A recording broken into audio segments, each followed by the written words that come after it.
Donc, entre vous et moi, je vais vous dire un secret. La première fois qu'on a enregistré avec Enzo, sur le premier enregistrement, ça a duré en gros 1 heure, et il m'a indiqué que c'était quand même assez long et qu'il fallait réduire. Donc le second enregistrement, ça a mis en gros, j'ai mis 1h30 parce qu'il y avait beaucoup de contenu, il y avait un peu plus de contenu.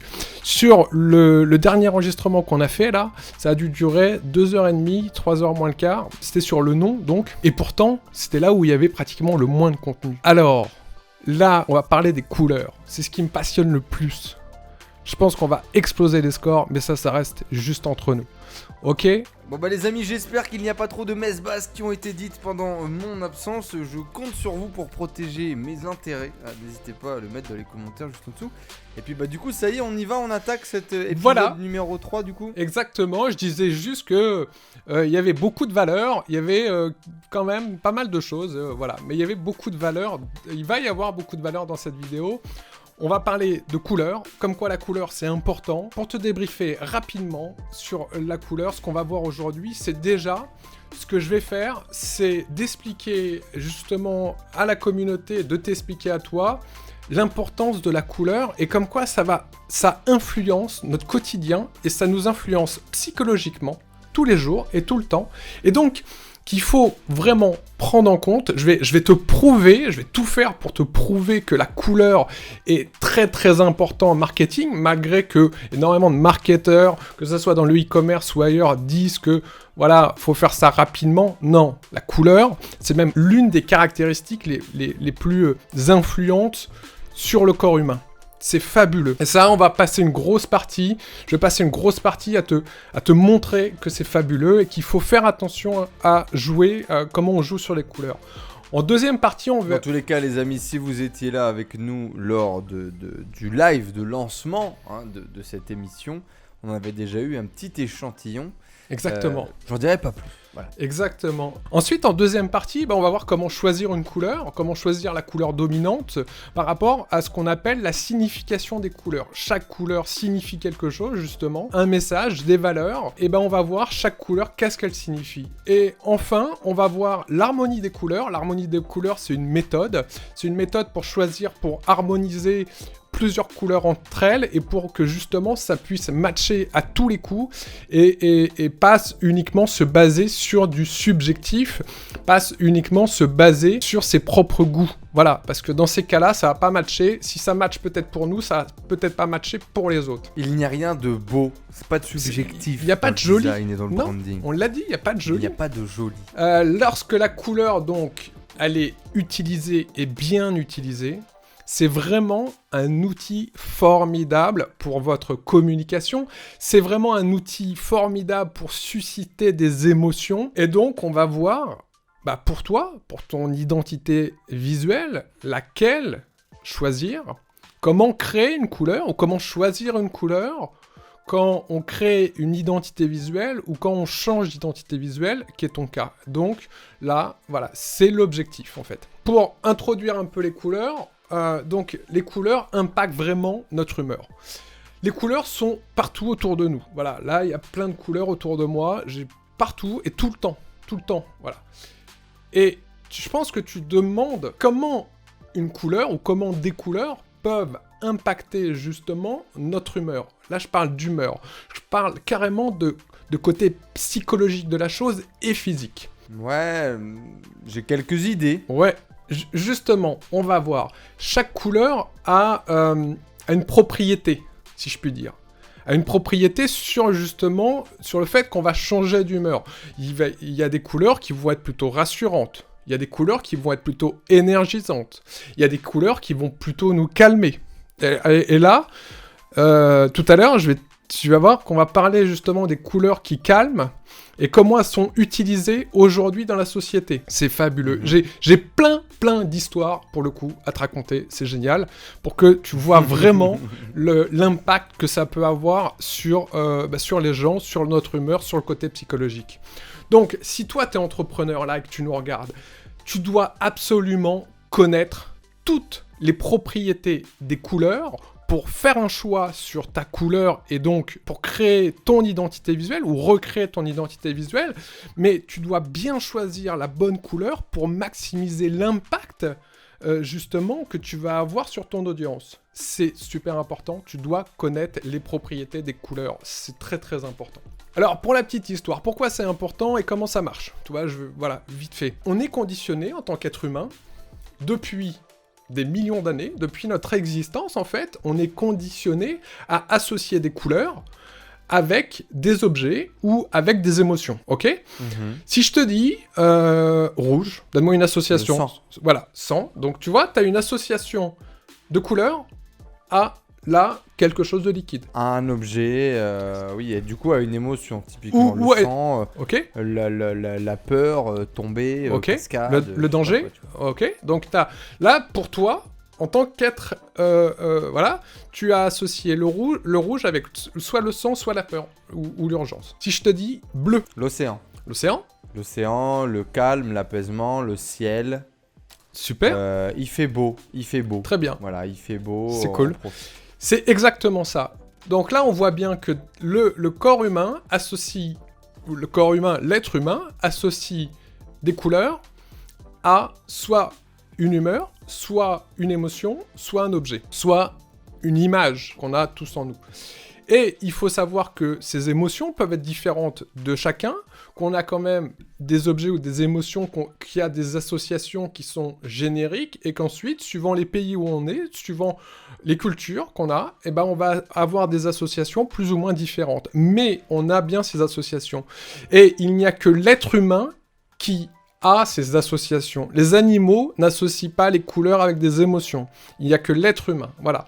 Et donc, il va falloir, vous, en tant qu'entrepreneur, jouer là-dessus. Par exemple, je disais que, donc, on associe des émotions suivant le lieu où on est. Par exemple, le feu, aujourd'hui, le rouge, on peut l'associer à la chaleur du feu. Les hommes de Cro-Magnon associaient le rouge et le jaune à l'énergie et à la couleur du feu. Les Inuits, il faut savoir, ils ont 25 mots, ils ont plus de 25 mots pour décrire le blanc.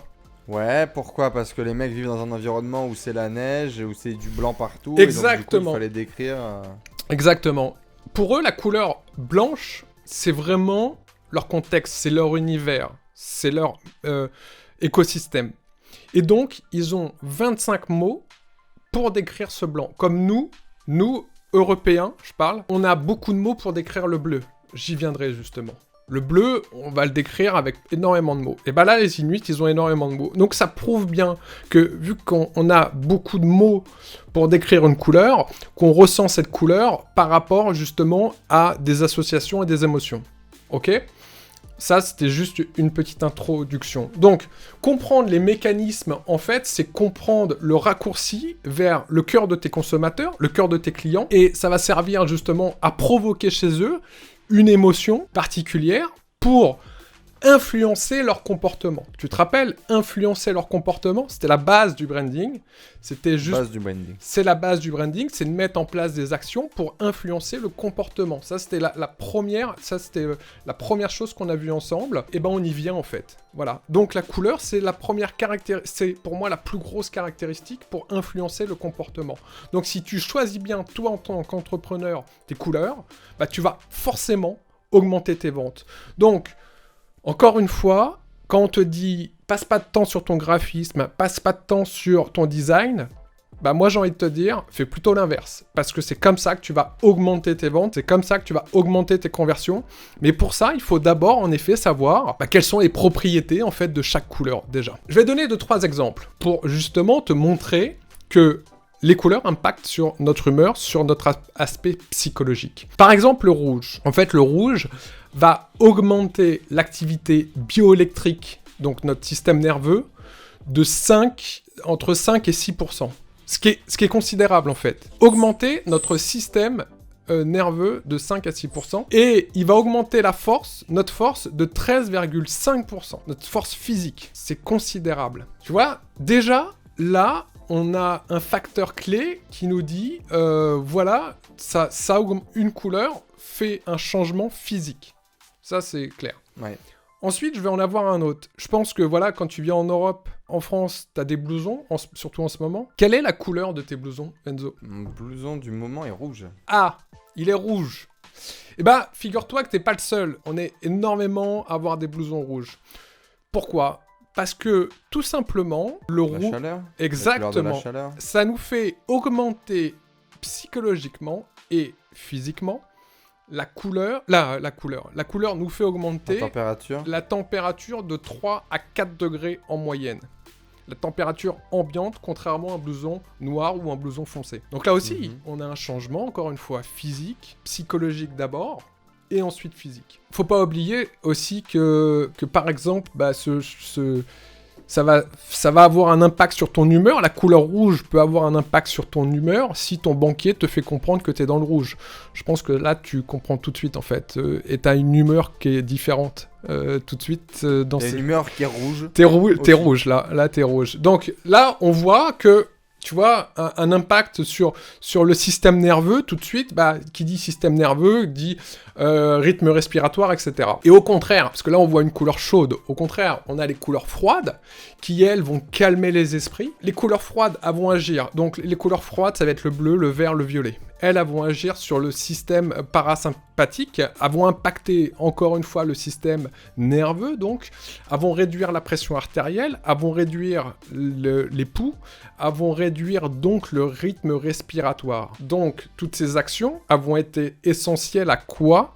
À la relaxation. Tu sais, ce fameux rythme respiratoire que tu dois baisser, par exemple dans la méditation. Eh ben, si tu t'assois pour méditer et que tu regardes un écran avec juste une couleur froide, ça va t'aider justement dans ta méditation parce que automatiquement, ton corps, déjà, ça va tout de suite, ça va être ton système nerveux qui va être impacté, d'accord ? Ce système nerveux va dire à ton cœur de baisser ta pression artérielle et donc ton pouls, et ensuite, parce que ton pouls baisse, ton rythme respiratoire va complètement baisser pour se relâcher, pour que profondément t'ailles dans que tu fasses ta méditation de façon très profonde. Voilà. Donc là, pour ça, c'est des couleurs froides, ok ? On a aussi découvert que les teintes pâles, tout ce qui était teintes pâles, c'était les teintes les plus relaxantes. Ce qu'on appelle les teintes pâles, c'est quand il y a du blanc dans une teinte. Donc, alors, une teinte pâle de couleur froide, bien entendu. Donc, la teinte tilleul, la teinte pêche, la teinte sarcelle, par exemple, aussi. On va avoir toutes ces teintes. Elles sont vraiment utilisées pour relaxer dans un environnement de relaxation. Elles sont vraiment utilisées pour ça. Donc là, on a vu couleur chaude, couleur froide, comment ça jouait sur notre corps, comment ça pouvait aussi atteindre le système nerveux. Donc, on voit que c'est important. En fait, les couleurs froides, donc voilà, vont atteindre cet état de relaxation, vont nous impacter, mais il y a une couleur chaude. Il y a vraiment une couleur chaude qui nous impacte dans la relaxation, pour la petite histoire, c'est le rose. Le rose est la couleur par excellence pour calmer les esprits. Le rose est la couleur par excellence pour relaxer, pour se relaxer. Pour la petite histoire, il faut savoir qu'Alexander Choss a réussi à convaincre en 1979 un commandant de l'armée américaine de Seattle. Alors il l'a convaincu de quoi ? Il l'a convaincu de peindre les murs d'une cellule en rose. Voilà, Alexander Choss, lui, étudiait la colorimétrie, et il a vu que le rose pouvait nous apaiser, même nous calmer, carrément.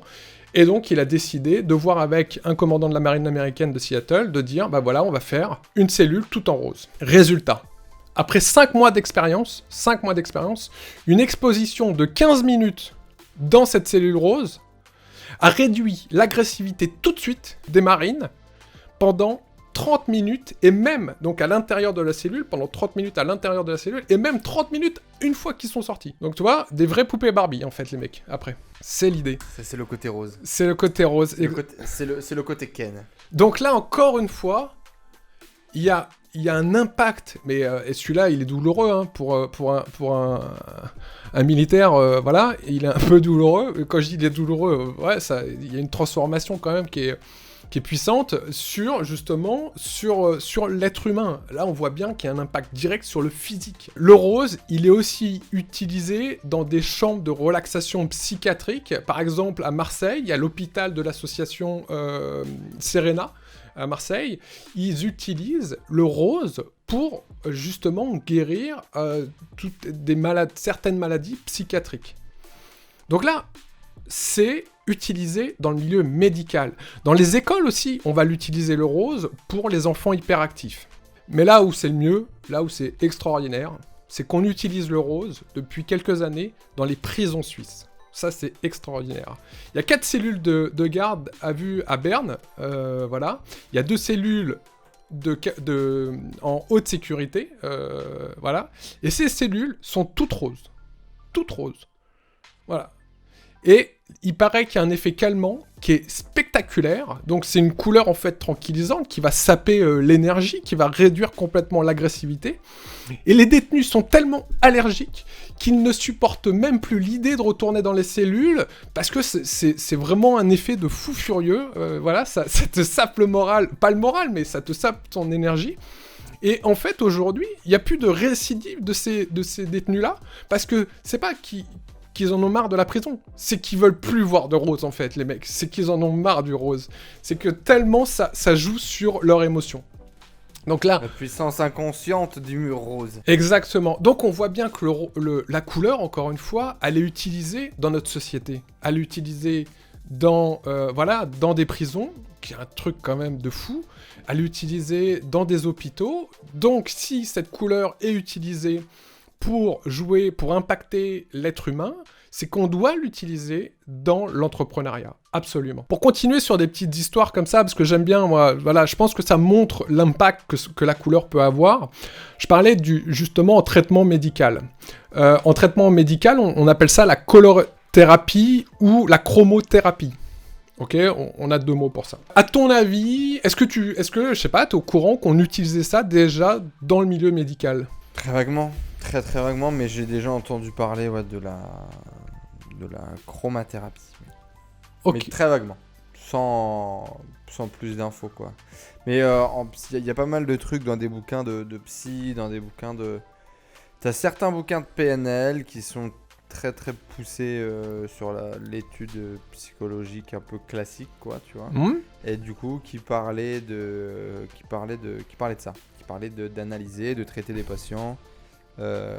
Sur base, parfois même dans une phase d'analyse ou de questionnement, les mecs ils avaient des cartons de couleurs différentes et ils analysaient la réaction des gens en fonction des couleurs.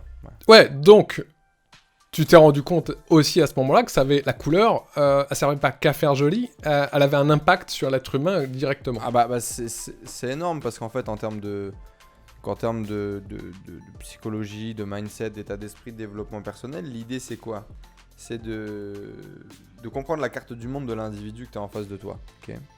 Et dans le cadre de comprendre sa carte du monde, c'est de comprendre du coup les schémas émotionnels qu'il a créés avec son environnement, avec son passé, avec tout ça. Et donc du coup, si par exemple une couleur est rattachée à des émotions fortes qu'il a vécu par le passé, qui l'ont traumatisé, etc., ça a un impact incroyable parce que la simple vue d'une couleur va le replonger dans un mindset, dans une émotion, dans une action, dans un comportement ou une non-action, etc. Ouais, c'est un vrai déclencheur. CF le taureau qu'on excite comme un dingue et puis après qu'on fait aller à droite, à gauche sur la base d'un drapeau rouge, quoi. Même si c'est pas le rouge. Exactement. C'est pas le rouge qui énerve pas du tout. Taureau. C'est tout le process qui doit lui casser les bonbons. C'est ça. Mais non, en fait, il voit pas le rouge pour info. c'est ça.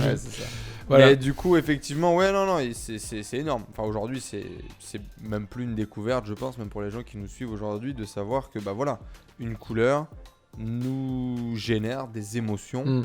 Et du coup, en fonction de ça, ça a des impacts incroyables. Non, même en web marketing de base, etc., c'est des choses qui sont très connues. Le split testing des couleurs, le split testing des couleurs de boutons de passage. Bien sûr, voilà, ça on va le voir justement donc... dans l'e-commerce, c'est important voilà. Donc en traitement médical, il y a des personnes qui souffrent d'une certaine forme d'épilepsie. Et aujourd'hui, on arrive à les guérir, on arrive à faire disparaître ces signes déclencheurs à 77% des cas grâce à la couleur. Comment? En utilisant des lentilles de couleur bleue, le fait de mettre des lentilles de couleur bleue va atténuer à 77%, va calmer les gens. Tu vois, le bleu calme, le bleu est une couleur froide, ça va calmer les gens et ça va donc faire disparaître les signes déclencheurs à 77% pour l'épilepsie. C'est quand même incroyable, moi je trouve. Hein. Un autre truc, et Ouais. ça m'a fait penser, alors je sais pas pourquoi, mais ça m'a fait penser, et peut-être ça te fera penser à toi aussi qui est derrière la caméra. Je fais un peu de plongée, j'ai eu la chance de faire un peu de plongée sous-marine, et donc tu te rends vite compte en fait que la couleur c'est pas la couleur c'est la lumière qui va dans la couleur. Complètement. Expérience plutôt assez folle, donc c'est à dire que plus tu descends en gros en dessous, et s'il n'y a pas de lumière, tu vois rien, mais c'est pas parce qu'il n'y a rien à voir, c'est parce qu'il n'y a pas de lumière pour refléter ce qu'il y a à voir. Et du coup, j'ai croisé des mecs avec des appareils photo, mais avec des filtres. Et j'avais trouvé ça incroyable, où effectivement, tu jouais du coup sur différents filtres de couleurs pour avoir un résultat qui était complètement différent. Me demande pas pourquoi. Je viens de penser à cette anecdote, parce que c'est pas vraiment connecté à ce qu'on raconte. Si, c'est que la couleur, encore une fois, c'est la perception de choses. Et cette perception, encore une fois, c'est le déclenchement, justement, d'une action. C'est la base du branding. On parle depuis le début de perception et d'action. C'est vraiment la base du branding. Donc oui, moi je peux comprendre complètement. Alors par exemple, donc je parlais en traitement médical, tu sais, en Chine, le yang, donc c'est les couleurs chaudes, le yin, c'est les couleurs froides, tu vois, on a aussi ces couleurs, voilà. Il faut savoir qu'à la fin du 19e siècle, il y a un Danois, Ribert Finzen, qui créa l'Institut de la couleur pour traiter une forme de tuberculose. Et son approche, là, tu vois, qui a été faite il y a quand même quelques temps, elle fut couronnée d'un prix Nobel en 1903. C'est quand même un prix Nobel grâce à la couleur et grâce, justement, comme quoi il arrivait à guérir uniquement par la couleur. La tuberculose. Une forme de tuberculose, mais en effet, une forme de tuberculose. Si on continue... À des expositions, du coup, de couleurs, quoi. Ouais, donc la couleur sur le corps humain a un impact qui est surpuissant. Aujourd'hui, par exemple, en France, parce que là, je parlais d'un Danois, mais aujourd'hui, en France, on va utiliser la couleur pour les nouveau-nés. Les nouveau-nés qui ont la jaunisse, il y en a pas mal quand même, et on va les exposer automatiquement dans une couveuse à la lumière bleue. Voilà. Cette lumière, elle va éliminer l'excès de bilirubine. Je lis mes notes parce que c'est... Donc ça va éliminer l'excès... Qui génère Exactement. ce teint jaune, quoi. Exactement. La bilirubine c'est ce qui fait ce teint jaune. Et en exposant les nouveau-nés à la lumière bleue, on va les guérir, tout simplement. En dermatologie aussi, on va soigner, grâce à la couleur, on va soigner tout ce qui est vergeture, tout ce qui est cicatrices, tout ça. Les cicatrices et les vergetures, on peut les diminuer entre 50 et 80% lorsqu'on expose celle-ci à une lumière rouge-orangée. Voilà, il y a même un docteur russe aujourd'hui qui utilise la chromathérapie pour réveiller les patients à l'hôpital de Saint-Pétersbourg. Donc là, on voit que c'est utilisé pour réveiller les patients, certainement en douceur en fait. Hein, la couleur amène aussi de la douceur. En France, on va avoir le docteur Pierre-Alain Gronauer, qui est un ophtalmologiste, lui, qui a démontré que la rétine, donc la rétine, elle va rester active la nuit, ok ? Elle est toujours en fonction la nuit. Hein, même quand on a les yeux fermés, la rétine, elle est toujours fonctionnelle. Et si on met une lumière rouge sur la rétine, les yeux fermés, dans ces cas-là, la lumière devient rose. En fait, elle est perçue rose, les yeux fermés. Elle peut aider contre les insomnies. Justement, on a vu tout à l'heure que la couleur rose était plutôt calmante. Tranquillisante. Justement, on peut la prendre et on peut l'aider, même les yeux fermés, à mettre une couleur rouge donc par-dessus nous. Et là, ça va nous aider à dormir. Par contre, je vous conseille pas de faire votre chambre toute rouge. Non, ça va accélérer votre rythme cardiaque, accélérer votre pression. Ouais, c'est pour ça qu'on dit en général... les teints beige, les teints blancs, les teints un peu pâle, chocolat pour les chambres. Voilà, tout à fait. Mais c'est vrai que le rose a vraiment c'est une couleur très spécifique par rapport à ça. C'est pour ça que les filles, elles sont sages. Chambre rose. Ça dépend lesquelles, hein. Ça dépend lesquels. Donc là, voilà. Donc la couleur impacte vraiment l'être humain, sauf à une exception. Il y a une exception chez l'être humain qui n'est pas impactée, c'est les daltoniens. Ah ouais. Mhm. Il faut savoir qu'il y a 8% Ah, d'hommes. ils sont impactés différemment, j'imagine. Non, parce qu'ils voient beaucoup moins de couleurs, parce que voilà, ils ont vraiment un handicap. En fait, ils confondent les couleurs, donc au final, ils en voient beaucoup moins. Tu vois l'idée? Ouais, mais du coup, leur spectre... Ah bah il est très réduit en fait. Il est hyper réduit, mais du coup, il doit quand même avoir un impact sur eux, non? Beaucoup moindre, peut-être, j'imagine. Ah, mais... alors, les seules couleurs qu'ils voient, finalement, oui, elles ont un impact.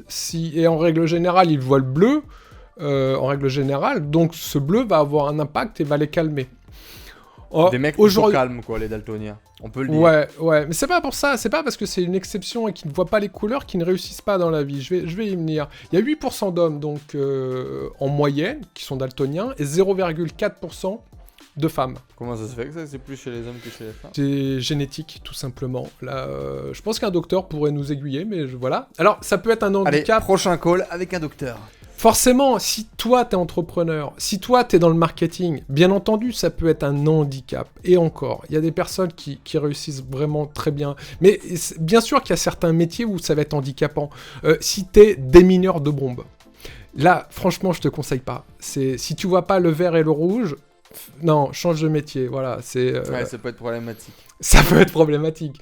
Après, le daltonisme n'a pas empêché Mark Zuckerberg de réussir dans sa vie. Hein. Je crois qu'il a plutôt bien réussi. Ouais, parce que Mark Zuckerberg, il est daltonien. Il ne voit pratiquement que le bleu, Mark Zuckerberg. À ton avis, pourquoi Facebook est le bleu aujourd'hui? Et c'est vrai, il est daltonien. C'est la seule couleur qu'il voit à peu près correctement, Mark Zuckerberg. Donc il s'est dit, tiens, je vais faire un site, je vais le faire en bleu. Hein. Tout est bleu partout. Voilà, c'est simple. C'est simple. C'est pour ça qu'il achète que des fringues monocouleurs. Voilà. C'est ça, exactement, parce qu'il ne voit que ça déjà. Il ne traduit que ça. Il a uniquement ça en perception. Donc, en préparant cette émission, j'ai pensé un peu à toi. Voilà, pour terminer sur ces petites histoires. Au contraire de Zuckerberg, il y a... Terminé sur ces petites histoires, il a dit. Il a fait un épisode complet d'anecdotes, frérot. C'est pas mal, mais moi je trouve ça rigolo ces anecdotes sur. Bah oui, non, mais j'espère que là tu vois c'est l'impact. C'est très bien. Par contre, on va couper, ça sera l'épisode 1 sur les couleurs. Exactement, ça sera l'épisode 1. Je vous ai prévenu au début. C'est donc ça les espaces. Donc, les habitants qui vivent sous les tropiques voient, au contraire de Mark Zuckerberg qui ne voit que le bleu, les habitants qui vivent sous les... voient beaucoup moins le bleu, ou presque plus même. Ils ne voient presque plus le bleu. Donc pourquoi j'ai pensé à toi? Parce que justement, entre la Thaïlande et Saint-Domingue, c'est vraiment, tu vois, c'est vraiment les tropiques, c'est vraiment ces personnes-là. Alors, bien entendu, ça te concerne pas parce que c'est génétique et parce que c'est les gens qui y vivent depuis des décennies et des décennies, voire même des centaines d'années.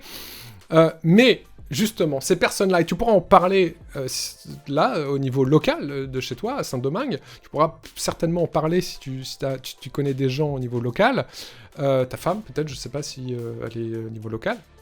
Bah, les niveaux locaux, elle est d'ici, ouais. Elle est d'ici, ok. Bah, tu lui demanderas si elle voit bien le bleu. Non, mais tu verras. Alors, pourquoi il ne voit pas le bleu? Toute la zone, justement, des tropiques voit mal le bleu, tout simplement parce qu'ils sont exposés à 3 fois plus de rayons ultraviolets que n'importe qui. Que la moyenne, et que pour se protéger, l'œil a modifié le cristallin en le jaunissant.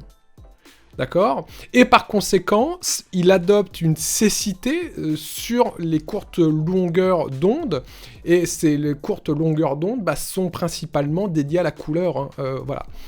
Donc, pas d'inquiétude pour toi, bien entendu.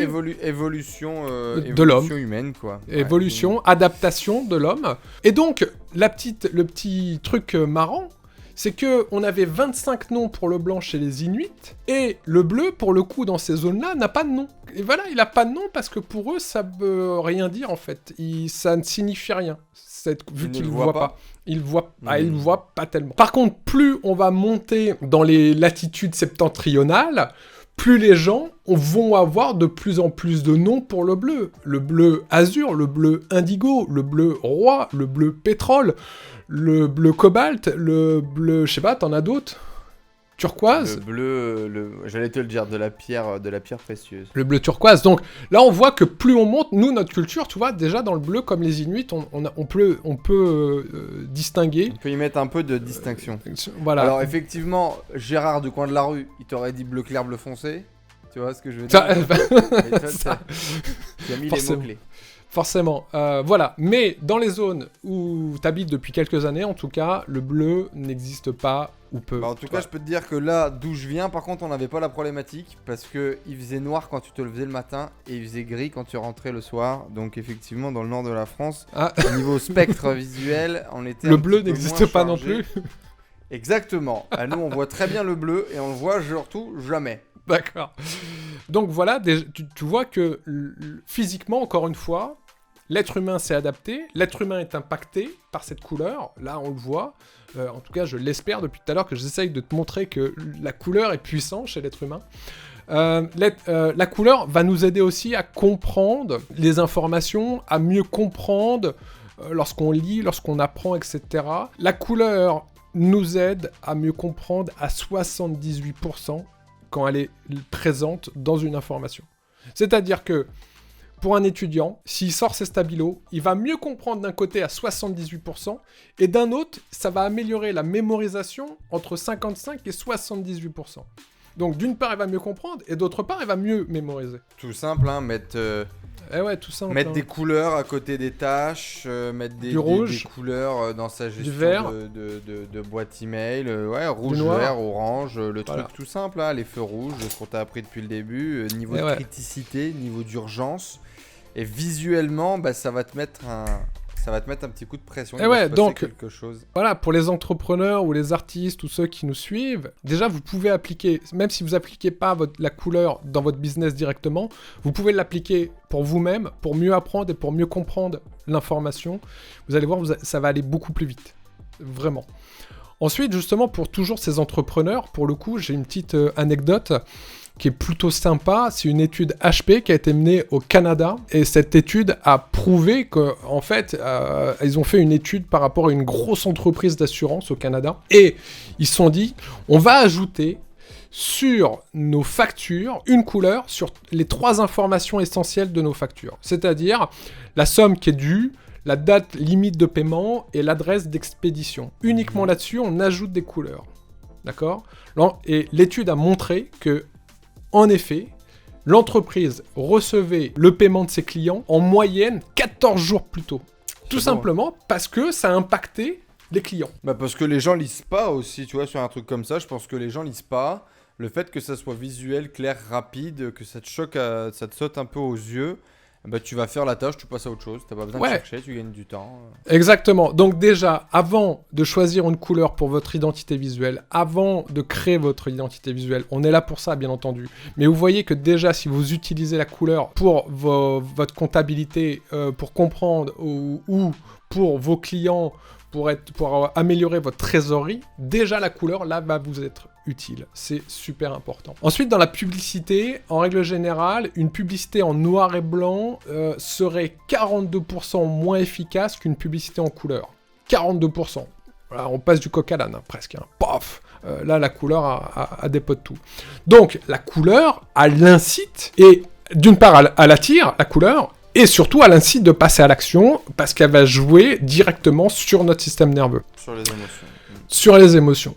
Allez, je vais finir là-dessus. Dans les années 50, il y a 7up qui a ajouté 15% de jaune dans son logo. Je sais pas si tu visualises un petit peu le logo 7up. Je vois pas l'ajout de jaune. Aujourd'hui, c'est blanc, rouge, vert la canette, ou vert. Ouais, c'était vert, mais sauf qu'ils l'ont diminué, ils ont rajouté beaucoup de jaune. Ils ont rajouté 15% de jaune à leur packaging, et ça, c'était aussi dans les années 50. Hein. Mais ils n'ont pas changé leur produit. Tu vois, il n'y a rien dans le produit qui a changé, juste dans le packaging. Et bah non, au contraire, les consommateurs le trouvaient bien meilleur et le trouvaient beaucoup plus citronné. T'as vu, là, tu te rappelles, l'objet du branding, c'est d'influencer le comportement pour justement qu'il y ait des clients pour qu'il y ait une meilleure perception. Et de mettre des actions pour influencer le comportement des clients. Là, on a pris une caractéristique qui est la couleur.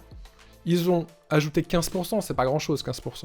Ils ont ajouté 15%, tout de suite, ils ont influencé la perception des clients. Je dis bravo, les champions. Voilà, c'est ça du branding. Tu vois, là, on a un exemple qui est concret.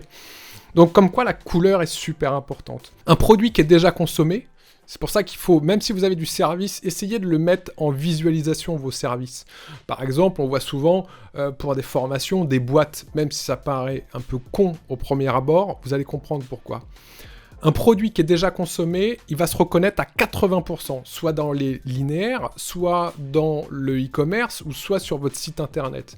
Mais un produit qu'on a déjà vu, avec une couleur vraiment reconnaissable, mémorisable, eh ben, si on le revoit plus tard sur un autre site, on va le reconnaître tout de suite, à 80%. La stat, encore une fois, elle est énorme. Est-ce que, par exemple, pour bien illustrer ce que je viens de dire, est-ce que tu imagines Coca-Cola sans le rouge? Bah non. Eh ouais. C'est le cœur de l'identité. C'est le cœur du... Est-ce que tu imagines Hermès sans le orange? C'est impossible. Tu peux imaginer Louis Vuitton sans le marron. Exactement. Voilà, c'est impossible. Et au contraire, les modèles qui vont faire, ou les canettes, ou les produits en édition limitée qui vont sortir sans les couleurs, vont marcher. Mais justement parce que c'est ponctuel et que c'est une série limitée et que c'est spécial et que on retrouve la marque et l'identité de la marque sans la couleur, mais on sait que c'est la couleur qui fait partie de la marque. Non, mais un N en noir et rouge, tu sais de quoi on parle. Le McDonald's, le M jaune sur le fond rouge, etc. Tu sais de quoi on parle. On pourrait dire même peut-être que les couleurs sont plus importantes que le texte. Si je te je trouve un carré orange sur un fond blanc, j'écris rien dedans, je te dis c'est quelle marque, tu le sais quoi. Exactement. Et c'est pour ça que je te dis que la caractéristique couleur dans l'identité visuelle, pour moi, c'est le plus important. C'est comme ça, tu vois, on reconnaît à 80% quand même une marque grâce à sa couleur, quoi. Et on n'a pas fini, justement, dans les chiffres, parce que je suis dans les chiffres et que je veux vraiment te prouver que la couleur, c'est la caractéristique qu'il faut absolument qu'il faut absolument réfléchir, qu'il faut absolument se dire oui dans le design, oui je vais utiliser du design pour impacter les gens. Il faut savoir que dans un magasin ou sur un site e-commerce, on va dépenser à 45% beaucoup plus lorsque le fond ou lorsque l'ambiance est plutôt chaude, c'est-à-dire orange, rouge, jaune, etc. Que si le site web ou le e-commerce ou le magasin est plutôt avec des couleurs froides, bleu, vert, etc., on va dépenser beaucoup moins. Voilà. 45% de différence dans la dépense. C'est des études qui ont été menées. L'émotion. Ah bah là, ça joue. L'émotion. Couleur chaude, l'énergie. Rythme cardiaque, pression, voilà, pression. Tu veux mettre un moyen de pression. Exactement. Tu veux mettre de la scarcity, il faut que ça soit en rouge, ça fait monter un peu le rythme cardiaque, ça crée le besoin. Le stress, etc. Par contre, on va utiliser en arrière-plan de site web, là pour le coup, ou de e-commerce, on va utiliser des couleurs froides pour montrer que les produits sont de meilleure qualité. Et là, on a une perception des choses. Tu vois, le consommateur va percevoir que les produits sont de meilleure qualité s'ils sont derrière un fond foncé et un arrière-plan de couleur froide, comme du bleu foncé par exemple, ou voire même du gris. Ok ? Donc ça, c'est 2-3 petits tips déjà que je donne. Et tu vois que ça peut jouer à 45%, c'est quand même ouf, quoi. 45, on est sur du gros chiffre. Pour continuer dans les chiffres, en fait, pour décider d'un achat, aujourd'hui, en moyenne, il était calculé qu'il faut 90 secondes, 1 minute 30. En 1 minute 30, la personne va décider de son achat, d'accord ? Va prendre une décision sur un achat. C'est subconscient, hein, qu'on soit d'accord. Hein. Je te dis pas que, tu vois, ça reste dans le subconscient. Mais le plus fou de ça, c'est qu'à 90% de cette prise de décision, elle est décidée et elle est fondée uniquement sur la couleur. 90%. Ok. C'est quand même, tu vois, c'est quand même des chiffres de barjo, quoi. On n'est pas sur du 10-20%. C'est-à-dire qu'aujourd'hui, les gens, ils décident s'ils achètent ou non en 1 minute 30, mais qu'en plus, à 90% de cette minute 30, on va décider d'acheter parce que la couleur nous plaît, tout simplement. Okay. Voilà. Je le résume très bêtement, mais c'est ça. Il faut savoir aussi que 85% des acheteurs placent la couleur comme la principale raison d'achat d'un produit. 85%. C'est pour ça qu'ils achètent le produit et pas autrement. Si on continue dans les chiffres, 2 consommateurs sur 3 n'achèteront pas un appareil d'électroménager s'il n'est pas dans la couleur qu'ils désirent. 2 sur 3. Et la couleur, et là, c'est la stat que je préfère, bien entendu, la couleur va augmenter la notoriété de la marque de 80%. Voilà, la notoriété de la marque est liée, bien entendu, de près à la confiance des consommateurs. C'est ce qu'on disait juste auparavant. C'est-à-dire que si tu choisis la bonne donc couleur... à la couleur de son logo, de sa charte graphique, globalement. Exactement. Ça, c'est une bonne conclusion de tous tes partages, mais c'est évident. Ouais, moi je trouve que là, c'est... voilà. J'espère, Enzo, qu'avec ça, je pense, j'espère que maintenant tu reconnais que la couleur, c'est une notion capitale dans le marketing, que ça va influencer de manière énorme sur le choix des prospects, des consommateurs, que ça va influencer justement ces consommateurs-là sur leur prise de décision d'acheter ou non tes produits. Et même de rentrer dans une certaine communauté de valeurs. Ouais, de se connecter tout simplement, de faire la connexion. De se connecter, hein, bien entendu. J'espère que là, je t'ai convaincu. Putain, j'en ai donné de l'histoire. Ouais, j'en ai d'autres, ça vient, j'en ai d'autres. Si encore toi, je t'ai pas convaincu, là, j'en ai d'autres, des stats, allez, 2-3 pour finir. Spécialité, là, je vais en donner dans le e-commerce. On parlait des boutons.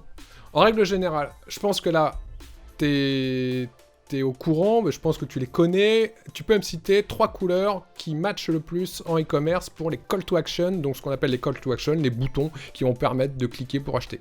Bouton d'achat. Bouton d'achat. Voilà. Bouton de mise au panier. Pour confirmer. Ouais, c'est ça. 3 couleurs qui matchent le plus. Rouge, orange, vert. Bravo. Ah, orange peut-être pas. Si, rouge, orange, vert. T'es un génie. C'est exact. Voilà. Donc, si vous avez... Pourquoi ? Parce que orange, j'étais pas sûr.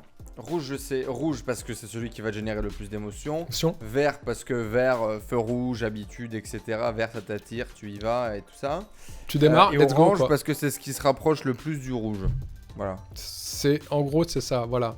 C'est ça. Le vert, c'est top départ. Je peux y aller. Et le orange, c'est le dynamisme, l'énergie. Et ça peut être aussi le passage à l'action. En effet, ces 3 couleurs vont augmenter en moyenne le nombre de produits ajoutés au panier de 6,5%. C'est pas rien quand on est un e-commerçant, je pense. Ces 3 couleurs-là vont aussi en moyenne augmenter la manière générale du taux de conversion de 9%. C'est-à-dire qu'aujourd'hui, si tu adaptes ton call to action, ton bouton, la couleur de ton bouton à ta charte graphique, c'est pas une bonne idée. Moi, à ta place, je le ferai pas rose, par contre, le bouton. Ça va trop les calmer pour acheter. Faut pas du tout rose. Rouge, orange, vert, je le répète. Et la dernière stat dans le e-commerce par rapport à ces boutons et ces couleurs, ça va augmenter le taux de conversion des utilisateurs mobiles. Là, on parle bien des utilisateurs mobiles, spécialement, de 13,5%. 13,5%. C'est sympa quand même comme taux de conversion, je trouve. Hein. C'est pas des petits 1 ou 2%. Là, on est vraiment dans du high level. Ça fait de l'argent. Et donc, pour finir sur ces chiffres, pour finir sur ces histoires, j'en ai une dernière pour vraiment te convaincre que dans le business, c'est super important la couleur. Il y a quelques années, il y a la grande marque Heinz, tu sais, qui fait le ketchup, la moutarde, qui fait bref les sauces, a fait une expérience. Ils ont fait une expérience de changer la couleur sur leur sur leur bouteille, tu vois, leur bouteille de ketchup. Donc, t'imagines une bouteille de ketchup Heinz, t'as une étiquette Heinz, je sais pas si tu le vois. Blanche, rouge. Avec un peu de contour. Rouge. Ouais. Moi j'ai la blanche rouge en tête là. L'étiquette est rouge, voilà. Donc avec marqué Heinz en blanc, en effet. Et ils ont passé justement cette étiquette-là, ils l'ont passée du rouge au vert. Tu vois, pour faire un côté un peu plus écolo, etc. Écoute-moi bien, juste ça. Hein. Tu vois, le produit, encore une fois, il n'a pas changé. Le rouge, ils l'ont passé en vert. C'est tout ce qu'ils ont fait. Ok. La marque a vendu 10 millions de bouteilles de plus que d'habitude. en c'est pas 7 rien, hein. mois. Ça représente 23 millions de dollars. 23 millions de dollars. Juste parce qu'ils ont changé une couleur. Il s'agit pour eux de la plus grosse augmentation de ventes depuis leur création. Tout ça parce qu'ils ont changé une couleur. Vous imaginez un peu la puissance, encore une fois, de la couleur? Et quand on me dit, moi, quand j'entends dans des vidéos YouTube, « Ah non, le design, ça sert à rien, les gars. Laissez tomber. » Non, laissez pas tomber. Par contre, connaissez, apprenez les propriétés de chaque couleur. Faites de l'A/B testing, en effet. Faites des tests sur différentes couleurs. Allez loin dans la couleur. La couleur a des propriétés et la couleur va impacter vos consommateurs d'une façon inimaginable. Vous ne pouvez pas imaginer aujourd'hui ce qu'on peut faire avec la couleur. Alors, toutes ces histoires, toutes ces études, elles sont menées quand même depuis les années 80. C'est-à-dire que c'est 1980. C'est-à-dire que c'est très très récent. Aujourd'hui, c'est vraiment très très récent le fait qu'on s'attache à la couleur par rapport à l'être humain, par rapport à son côté psychologique et son côté physique, par rapport à l'impact que la couleur peut avoir. Parce que à la base, la couleur c'était une couleur, en effet elle était jolie ou pas, on l'utilisait dans l'art, mais c'est tout. Et depuis qu'on s'est aperçu qu'on peut l'utiliser dans d'autres secteurs que le côté artistique, et notamment le côté marketing, on fait tous les jours énormément d'études et aujourd'hui c'est vraiment très très puissant. Voilà, c'est pour ça qu'aujourd'hui on a plus de connaissances dessus et je vous invite vous à découvrir véritablement toutes les choses, toutes les propriétés par rapport à ces couleurs.